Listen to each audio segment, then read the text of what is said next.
ಜವಾಬ್ದಾರಿ ಜಾಸ್ತಿ ಆಗ್ಬಿಡತ್ತೆ ಮದ್ವೆ ಆದ್ಮೇಲೆ.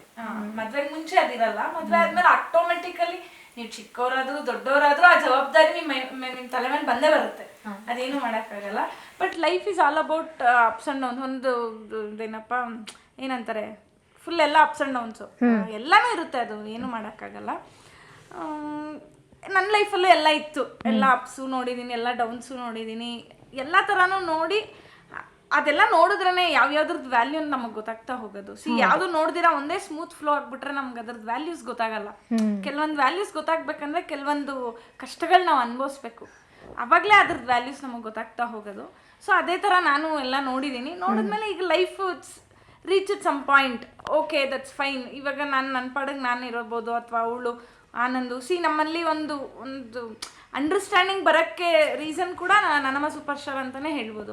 ಯಾಕೆಂದ್ರೆ ನಾನೇನೋ ಅಂತ ಅವ್ರಿಗೆ ಇನ್ನೂ ಡೀಪ್ ಇನ್ ಅರ್ಥ ಆಗಿರ್ಬೋದು, ಅಥವಾ ಅವ್ರ ಕೆಲಸ ಏನೋ ಅಂತ ನನಗೆ ಅರ್ಥ ಆಗಿರ್ದಿರ್ಬೋದು. ಸೊ ಪ್ರತಿಯೊಂದು ಅದು 1 to 1 ಆಗಿ ಇವಾಗ ಇನ್ನೊಂಚೂರು ಸೊಫಿಸ್ಟಿಕೇಟೆಡ್ ಆಯ್ತು. ಅಂದ್ರೆ ಒಂಥರ ನನ್ಗೆ ತುಂಬಾ ಟಾರ್ಚರ್ ಕೊಡ್ತಾ ಇದ್ದೆ, ಎಲ್ಲಿದ್ದೀರಾ, ಏನ್ ಮಾಡ್ತಾ ಇದ್ದೀರಾ, ಇನ್ನೂ ಎಷ್ಟೊತ್ತು. ನಾನು ಅವ್ರೊಬ್ರಿಗೆ ಅಲ್ಲ, ಅಲ್ಲಿ ಪಕ್ಕದಲ್ಲಿವ್ರಿಗೆಲ್ಲ ಕೇಳ್ತಾ ಇದ್ದೆ, ಆಯ್ತಾ ಮುಗೀತಾ ಶೂಟಿಂಗು ಅಂತ. ಸೊ ಇದೆಲ್ಲ ನಾನು ಮಾಡಿದೀನಿ. ಸೊ ಇವಾಗ ನೀವು ಶೂಟಿಂಗ್ ಅಲ್ಲಿ ಹೋಗ್ತಿದ್ರಿ, ಹೋಗ್ತಿದ್ದೆ. ಸೊ ಇವಾಗ ಅಷ್ಟೆಲ್ಲ ನಾನು ಟಾರ್ಚರ್. ಇವಾಗ ನಾನು ಮುಂಚೆ ಒಂದು 10 ಕಾಲ್ ಮಾಡ್ರೆ ಈಗ 1 ಕಾಲ್ ಮಾಡ್ತೀನಿ, ಇಡೀ ದಿನದಲ್ಲಿ 1 ಕಾಲ್ ಮಾಡ್ತೀನೇನು. ಅದು ಏನು ಬರ್ತಾ ಇದ್ದೀರಾ ಅಂತ ಲಾಸ್ಟ್ ಹೊರಡೋವಾಗ ಫೋನ್ ಮಾಡ್ತೀನಿ, ಇಲ್ಲ ಇನ್ನ ಲೇಟ್ ಆಗುತ್ತೆ, ಸರಿ ನಿಮ್ ಪಾಡಂಗ್ ನೀವು ಕಿತ್ಕೊಂಡ್ ಬನ್ನಿ ನಾ ಮಲಗ್ತೀನಿ ಅಂತ ಹೇಳೋ ರೇಂಜ್ಗೆ ಇವಾಗ ಆಗಿದೆ. ಬಟ್ ಮುಂಚೆ ಹಂಗಿರ್ಲಿಲ್ಲ, ತುಂಬಾ ಹಿಂಸೆ ಕೊಡ್ತಾ ಇದ್ದೆ.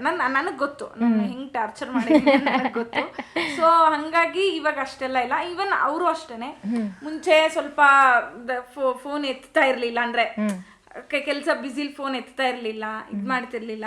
ಈಗ ಫೋನ್ ಎತ್ತಾರೆ, ಅಟ್ಲೀಸ್ಟ್ ಒಂದ್ಸಲಿ ಮಾಡೋದ್ರಿಂದ ಫೋನ್ ಎತ್ತಾರೆ. ಅವ್ರಿಗೂ ರಿಯಾಲಿಟಿ ಅರ್ಥ ಆಗಿದೆ, ಏನೋ ಇದ್ರೆ ಫೋನ್ ಮಾಡಿ ಹೇಳ್ತಾರೆ.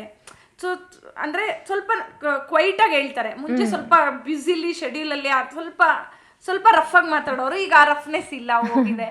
ಸೊ ಎಲ್ಲ ಒಂದ್ ಸೊಫಿಸ್ಟಿಕೇಟೆಡ್ ಅಂಡರ್ಸ್ಟ್ಯಾಂಡಿಂಗ್ ಬಂದಿದೆ ಅಂತ ಹೇಳ್ಬೋದು.